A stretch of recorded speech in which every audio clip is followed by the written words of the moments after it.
turned 18, I made a bucket list for myself, and one of those was to take a solo trip. In 2022, around the month of September, I wanted to loosen my strings a little bit. I've visited Malaysia, Singapore, St. Petersburg, Moscow, and Dubai in the past, but all of them were family trips where we as family go shopping, take the same flight, book the same hotel room, take the same bus to do all the touristy things, and come back in the same flight. Uh, Mom, if you're listening, I hear you murmuring, she never unpacks her bags for weeks. Well, that included, I decided to do all of it myself for the first time.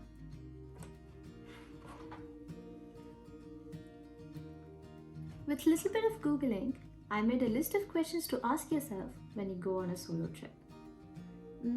Number 1. Where do you want to go? Tough question. Whenever I feel like this is too much, I play a little adjective game. I will let you in on a secret. It works well with managing my emotions too. While we have all the time in the world to talk about it in our next upcoming videos, my adjectives to choose a city will be small town, silent, artistic, historic, and welcoming. Number 2. What's the weather like? Hamburg is little colder than Berlin. So cold. So, time to take the long jacket out, I suppose. Number 3. How are we going? Let's text our siblings.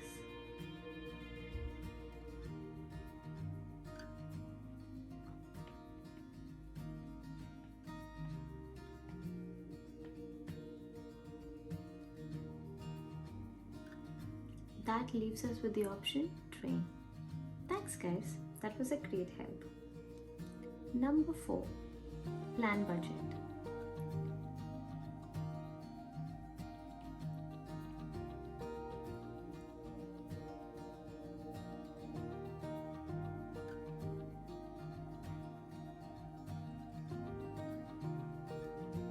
Number 5. Pick a date and book your tickets. Number 6.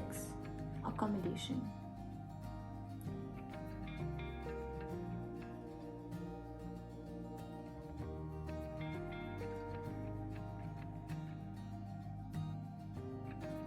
For those who are thinking about where my itinerary is, nah, we don't have one. Do I know anyone from Hamburg? Nah, I don't. But I'm gonna let Hamburg tell its story for the first time.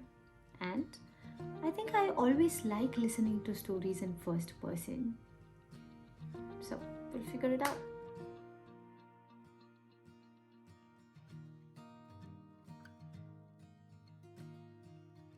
Ever since I moved to Berlin, I've had experiences, a lot of experiences.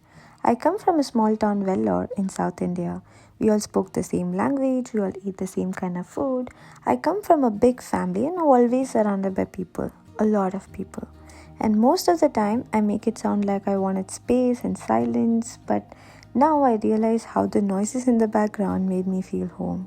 Even if I'm minding my own business in my room, the sound of the whistle from the cooker, Simba barking, loud TV, and my sisters running around like bulldogs. No one talks about what it's like to move to a different country, and especially during winters, it's so silent here. I'm not liking the silence anymore.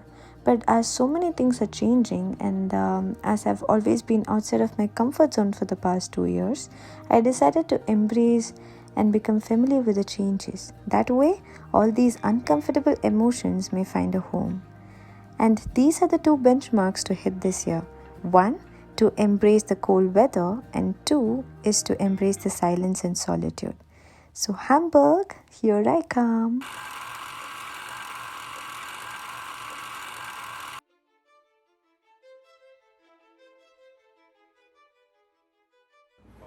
Das ist meine Heimat in Hamburg, da bin ich zu Haus. Hans Albers. Sometimes it's easy to hide some emotions under the carpet. throw a wide smile on your face, and not let anyone know how you really feel. A straightforward question, "How are you?" has been demeaned in a way that I have to start using the phrase, "How are you really feeling?" to show people that I really care and love for them.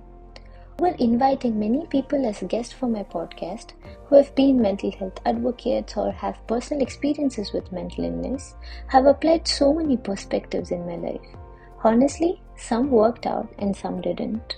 And my therapist said, when you try to do something out of your comfort zone, the more exciting it sounds, it can be challenging too. And that describes my day one in Hamburg. I kept thinking, should I go back? This is the worst decision I've made ever. I don't think I'm liking this. It's lonely out here. But I also had the thought that I will always tag Hamburg as an incomplete journey. I spent my first day in an unknown room, sulking in my thoughts, and the weather wasn't helping either. Day 2. I had my breakfast. I went on Facebook, found groups like International Students in Hamburg, what's going on in Hamburg. And I dropped a post that I took up unplanned trip to Hamburg and if anyone was willing to show me around or even give me suggestions. I wasn't having much luck. So, in the afternoon, I went to a cafe to grab lunch. And I saw this poster of an art museum which was 30 minutes away. My sister and brother would usually enjoy amusement rides, while I'm a person who loves visiting museums, art gallery, know more about the history, but I've never realized that about myself until the time. I reached the art museum. I spent almost 3 hours watching art. There were people traveling in group with tour guides.